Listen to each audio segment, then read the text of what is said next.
Hi, I'm Sarah from The Upcoming. So lovely to have you here with us. Thanks so much. Maybe you can just kick off with a brief intro to Dashcam for people who don't know anything about the film. How do you describe it, what it's about? A Dashcam is a found footage horror road movie, demonic possession splatter comedy, I guess. It's like a kind of crazy. It's this kind of crazy found footage movie that follows a live streamer, kind of anarchic, slightly controversial live streamer from America who comes over to visit an old friend she finds has changed an awful lot, and she kind of causes a lot of chaos in his life, which ends with them being pursued across the UK by a demonic force and the cults that worship it. So yeah, it sounds kind of crazy when you say it out loud, but it kind of just about hangs together. Where on earth did you get the idea for this film? Well, it's based on the lead actress who's playing herself is Annie Hardy, who's an LA-based musician who actually does this show, this live stream show where she drives around LA and improvises music. She gets people to comment in random words and she makes a song up spontaneously about it. And so I saw that. One of my co-writers, Jed Shepard, showed me a video and was like, this is amazing. And I was like, I kind of want to see her get chased by a demon, you know? So we kind of built the idea out from there. You know, what were some of the highlights and challenges of making this film? Because it's kind of unconventional in lots of ways. Yeah. But, you know, tell us some of the highlights and bits of maybe went wrong. I mean, you know, we'd made this movie Host last year, which is a movie we shot entirely on Zoom for no money, and this movie is kind of like the follow-up to that. We had a lot more money. We were doing it with Blumhouse, but still, it's a relatively low-budget movie because of COVID protocols. We wanted to keep it relatively, you know, small crew. So it's really just like a small handful of us out in the middle of Norfolk in the woods, shooting on an iPhone. It felt really kind of lo-fi and film schooly, but in a really good way. It kind of added a really cool energy to it. And really, we spent the whole shoot trying to figure out how to do things that we couldn't afford. Like, you know, I wanted to make sure that, you know, Blumhouse gave us this much money, I wanted it to look like this much money. So we ended up doing lots of crazy shit. Like, there's a scene, without spoiling it, there's a scene where like a car goes on, like we're inside a car as it goes underwater and starts filling with water, and we just couldn't afford it. We couldn't afford to shoot at an underwater studio. And so me and the producer Douglas Cox, we just sat around and we were like, maybe we can build our own underwater studio.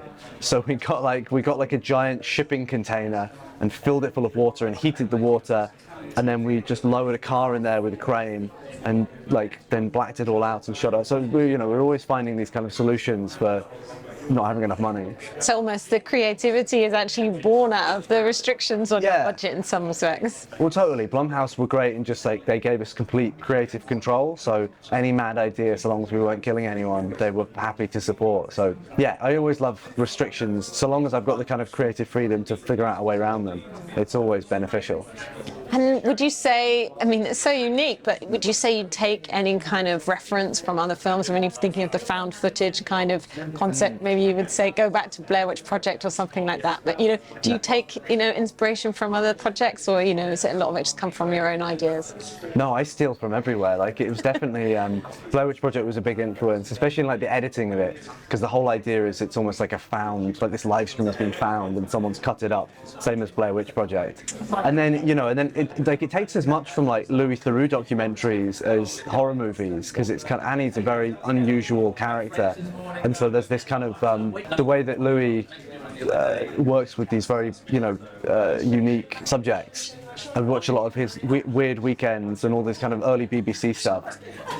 And then House of the Devil, the Ty West movie, we took a lot from that. That's a kind of great satanic panic demon possession movie. So I steal from all over. And were you kind of, you know, I guess pleasantly surprised, but like shocked at the incredible reception for your first film for Host? And was that kind of what set you on this journey now? Yeah, I think it's nice. This movie's been very divisive, but it's been pissing a lot of people off, which is kind of by design. Like, we wanted to, Host was kind of universal. Like, you know, we got 100% Rotten Tomatoes, and it just became this amazing thing that we never could have imagined. And so we kind of didn't want to just do the same thing again. We wanted to make something that was a bit more abrasive and something that would just show that we're not going to follow that familiar pattern. So it's been nice to kind of see host fans come into this movie and get a bit of a shock. You know. When you say it's been divisive, what have you rubbed people up the wrong way with? You know? Oh, some people just hate it. Some people say it's reprehensible, and some people love it and get. You know, I think it has a lot to do with your sense of humor. I think there's definitely a group of people for whom it's just lands completely flat, and for some people, you know, I think it's funny as fuck. So like I'm very happy with it, but it's nice to have people chattering about it. Yeah. Do you think almost as a filmmaker, rather than playing it safe, it's fun to kind of, you know, be innovative both in the way you make films and the content, you know, rather than playing it safe? Yeah, I mean, I've made 2 films in 18 months, just really quick turnaround. You know, Dashcam as well. We didn't have a script. We had an outline and we were kind of improvising and just like really fast turnaround. And I think when you're making movies like that, you can afford to try stuff out and take risks. Even if the movies are scrappy, if they're doing something and they're making some noise, I think it's a very worthwhile thing. I think if we'd have developed Dashcam for 3 years, like, you know, like a normal movie, it would have ended up, all the edges would have been sanded off and it wouldn't have been allowed to be so kind of spiky and provocative. And I think that's one of the benefits of just making films fast and loose and making films with your friends and keeping the budgets low and keeping creative control. Do you think this could in some ways be the future of filmmaking? You know, now if you think back in the past, you know, you needed all this specific equipment and such big budgets. Yeah. And like now anyone with a smartphone can kind of have a go like filming and editing and things. So do you think this is kind of an exciting direction the film industry can go in? I'm always like quite wary of saying like it's as easy as picking up a camera, because there's obviously like a lot more, not just you know, somebody can make something amazing on their iPhone. It's about whether it finds the platform. You know, the great thing about this readily available technology is that anyone can make a movie, but that's also the problem, is that it kind of has the effect of like 100 people all shouting to get their voices heard in a room. It just becomes this cacophony. And I think it's more important than ever then that what you're making is unique to you and something that only you could ever make, and something that's going to kind of stand head and shoulders above the crowd. You know, it becomes less, I think it's, you know, the good thing is that filmmaking hopefully will become less about what are you shooting on, how slick does your movie look, and more about what's the content of your movie, what's the story you're telling, what's the unique point of view you're putting forward, you know, which is really exciting. That, you know, somebody whose perspective you'd never hear has in their pocket the potential to make a movie. And, you know, are you a big fan of the horror genre in general? And what are some of the best ones you've seen recently? I'm a huge horror fan. I think you've got to be a horror fan to make horror films, or else you just fall into like traps and cliches. But last year was amazing for British horror, because like lots of these great filmmakers who I've been coming up with, people like Rose Glass, you know, this year Prano Bailey Bond with Censor, Remy Weeks, you know. We had this amazing run of British horror, and yeah, I think Censor, His House in particular, that was my favourite film of last year. Saint Maud, they're just like 3 amazing horror debuts, which make me frankly embarrassed about my horror movies. They're so good. But do you think also, I have the sense that maybe it was my own kind of preconceptions about horror, but like I just feel a lot of the films I've seen recently just, you know, can go to such new and exciting places in a way that maybe other genres, you know, aren't quite as progressive, you know, in terms of who's telling stories, who the protagonists are, issues that they hit upon. So do you think there's a breadth there that, you know, is quite exciting? That's why I love horror, to be honest. Is like within horror you can do anything. You know, I remember seeing Hereditary at the cinema, at a Cineworld cinema packed full of people, thinking, you know, if you took the demons out of this movie, this would be like a Bergman movie. This is a really hard-hitting movie about grief and about family. You know, it's a family drama. But you've got a packed audience people, because you've got demons and decapitations. You get to have both.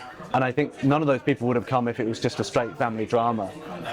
So people are much more forgiving of dark, interesting subject matter so long as they get scared, they get a scare as well. It's a kind of like the little bargain you make with the audience. You must sneak in your messages in Yeah. between the decapitations. Exactly. And do you have any advice about how aspiring filmmakers could also get in with a studio like Blumhouse? I would say the thing, if I was just starting out, I'd say the best thing you could do is make short 2-minute horror short films with a high concept and a good scare that look pretty, that you light it well, you shoot it well, put it on Twitter, put it on Instagram, put it on, I don't know what TikTok is, but put it on there. Like, just get it out there so it can become viral. And I think if you can get your film to reach an online audience, especially one of those 2-minute, very shareable, hey, I saw this scary video, text it to your friends kind of movie. If you can do that's the quickest way to get the attention of someone like Blumhouse or a studio. Someone like David F. Sandberg. Is it F. Sandberg? David Sandberg, who did, he made Lights Out. It was this great, scary short film that went viral. And then within a year, he was directing the feature version of that for a studio. And now he's doing Shazam and superhero movies. And, that's all happened within 3 or 4 years for him. So that I think is the quickest way to get people's attention, rather than necessarily doing the kind of festival circuit, that's a way to do it, but it's less direct. And the other thing I just want to quickly ask is, it's been an interesting time for filmmaking. Obviously, some people were, pause it, they had to pause production. Yeah. And then there's other films that have come out of the pandemic, out of lockdown, which kind of, some of the things you've been doing. But there's been mixed results. Yeah. Slightly dodgy kind of takes, or, trying to be prophetic about where COVID is going. Yeah. So, what has it been like for you seeing the content that's been born out of the pandemic itself? I think I've been seeing a lot of stuff, not to name names or anything, but I think we're still in the middle of it. So it's hard to, it's hard to make a movie that's got that kind of bird's eye view look at the pandemic and what it means and how it's going to affect us ultimately. What I think is more successful in the movies that I've seen, and hopefully this has been my approach, just to kind of just to let the movies exist in the weird texture of our lives right now. Like Host was very much about how weird it was to suddenly be indoors and not allowed to see anyone, and the kind of claustrophobia of that.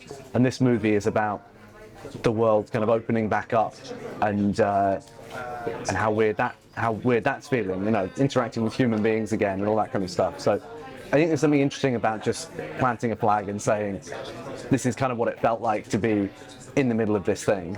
And I feel like that's kind of all you can say at the moment.